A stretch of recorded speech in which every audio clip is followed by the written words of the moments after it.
अस्सलाम वालेकुम।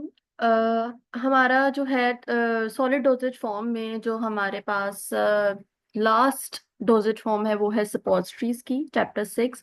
और इसमें हम ये डिस्कस करेंगे। लास्ट हमारे पास है सपोजिटरीज और व्हाट आर द सपोजिटरीज, किस किस टाइप की होती हैं, हम क्या क्लासिफिकेशन है हमारे पास सपोजिटरीज की, और क्या सपोजिटरी बेसिस हैं जो हम यूज कर रहे हैं सपोजिटरीज को बनाने के लिए। सबसे पहले सपोजिटरीज हैं क्या? They are the solid dosage form of medicine intended for insertion into the body cavities other than mouth. Mouth के अलावा, इंजेस्ट करने के अलावा आप जो है डिफरेंट बॉडी कैविटीज के अंदर उसको इंसर्ट करवा रहे हो, ये जो सॉलिड डोजेज फॉर्म्स हैं ये हमारे पास सपोजिटरीज हैं। वो बॉडी कैविटीज क्या हो सकती हैं? You may be inserted them into rectum, vagina, urethra, या any other like oral, ear cones, ठीक है, nasal, where suppositories soften or melt at body temperature and release the medicine and exert the local and systemic actions। उन body cavities के अंदर जाकर जो हमारी suppository है वो मेल्ट करेगी बॉडी टेम्परेचर के ऊपर और अपनी जो मेडिसिन है उसे रिलीज करेगी, और एट द एंड जो है कोई ना कोई लोकल या फिर सिस्टमिक एक्शन परफॉर्म करेगी।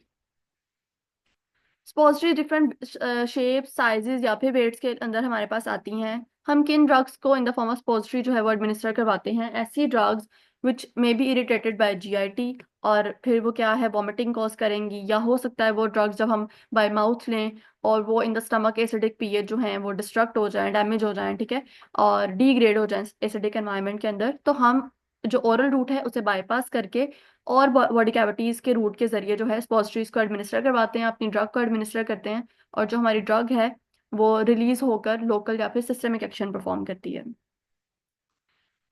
नेक्स्ट हमारे पास है easily administer to children, old people and unconscious patients. बच्चे और इसके अलावा जो बूढ़े लोग हैं उन्हें एडमिनिस्टर करवाना आसान है।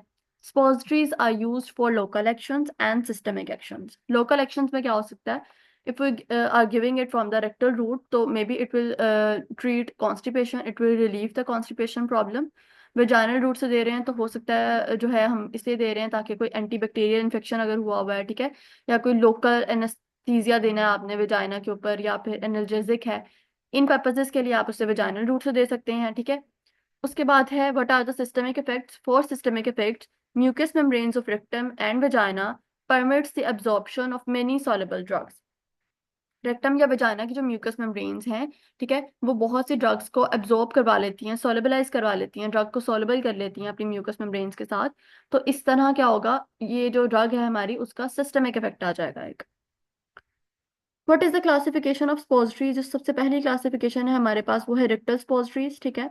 अगर हम उसकी शेप की बात करें तो it will be tapered at one या फिर बोथ एंड्स, ठीक है। टेपर्ड का मतलब होता है नैरो डाउन, तो या तो वो एक एंड से नैरो होती है या फिर दोनों एंड से भी नैरो हो जाती है। साइजेस जो है, किस लेंथ में हमारे पास रेक्टल स्पोजिटरीज आ रही हैं, 32 mm लेंथ के अंदर जो है वो हमारे पास रेक्टल स्पोजिटरीज आती हैं। इसका जो वेट है वो वेरी कर रहा है एडल्ट और चिल्ड्रन के अंदर। एडल्ट के लिए जो 2 ग्राम की रेक्टल स्पॉजिटरीज हम यूज कर रहे हैं, और चिल्ड्रन के अंदर 1 ग्राम की रेक्टल स्पॉजिटरीज हम यूज कर रहे हैं। इसके बाद अगर हम बात करें वेजाइनल स्पॉजिटरीज की,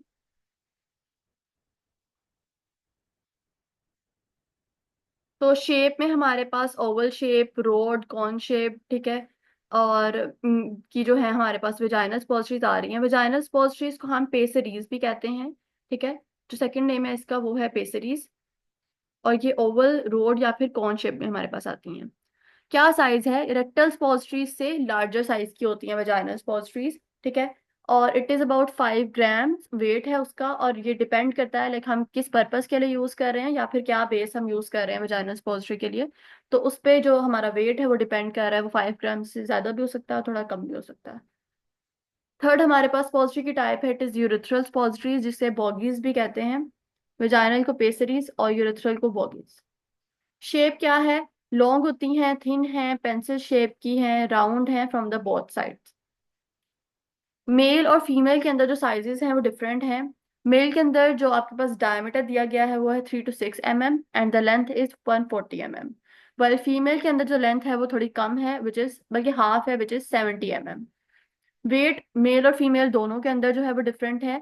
मेल के अंदर जो यूरेथ्रल स्पॉजिटरीज हैं उसका वेट ज्यादा है as compare to the female. Male में 4 ग्राम्स एंड फीमेल्स में 2 ग्राम्स।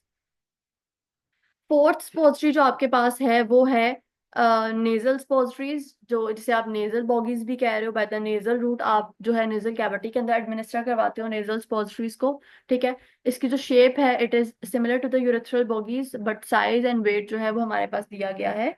जो साइज है वो है 32 mm इन लेंथ। वाइल अगर हम बात करें अपने वेट की, तो जो नेजल स्पॉजिटरीज का वेट है वो है 1 gram, which is similar to the rectal suppositories in children. Last जो आपके पास स्पॉजिटरी की क्लासिफिकेशन है इट इज ऑरल स्पॉजिटरी, जिसे ईयर कॉर्न भी कहते हैं। ठीक है। शेप इसकी पेंसिल शेप्ड है, और जो आपके पास साइज है it is 32 mm in length. Oral suppositories को आप जो हो ईयर कॉर्न्स भी कह रहे हो। आगे हमारे पास एक टेबल दिया गया है। ये यही टेबल है, यही टाइप्स हैं, shapes and sizes and weights, इसको टेबुलर फॉर्म के अंदर उसने रिप्रेजेंट कर दिया है। ठीक है। रेक्टल, वेजाइनल, यूरेथ्रल, नेजल और ओरल टाइप्स है हमारे पास पॉजिटरीज की। उनकी शेप, साइजेस और वेट दिए गए हैं। शेप रेक्टल का tapered on one on both and 32 mm size. Adult और चिल्ड्रन में जो वेट है वो 2 ग्राम्स एंड 1 ग्राम्स। वेजाइनल में Oval, road and cone shaped है। साइज रेक्टल से ज्यादा है और 5 ग्राम्स वेट है, विच इज डिपेंडिंग अपॉन क्या बेस यूज कर रहे हो, ऊपर नीचे हो सकता है। Urethral type long thin pencil shaped. Nasal और ओरल की जो शेप है वो बिल्कुल सेम है यूरेथ्रल के साथ। साइज जो है यूरेथ्रल का मेल्स में 140 mm and it is half in females. Males में 4 grams and it is half in females, अगर हम वेट की बात करें। नेजल में जो साइज है इट इज 32 mm और it is similar in oral. और जो वेट है नेजल का वो है 1 ग्राम्स, ओरल का जो वेट है वो मेंशन नहीं है। इस टेबल के बाद जो है आपके पास डिफरेंट स्पॉजिटरी बेसिस हैं। ठीक है। जो आप यूज कर रहे हो स्पॉजिटरीज को बनाने के लिए।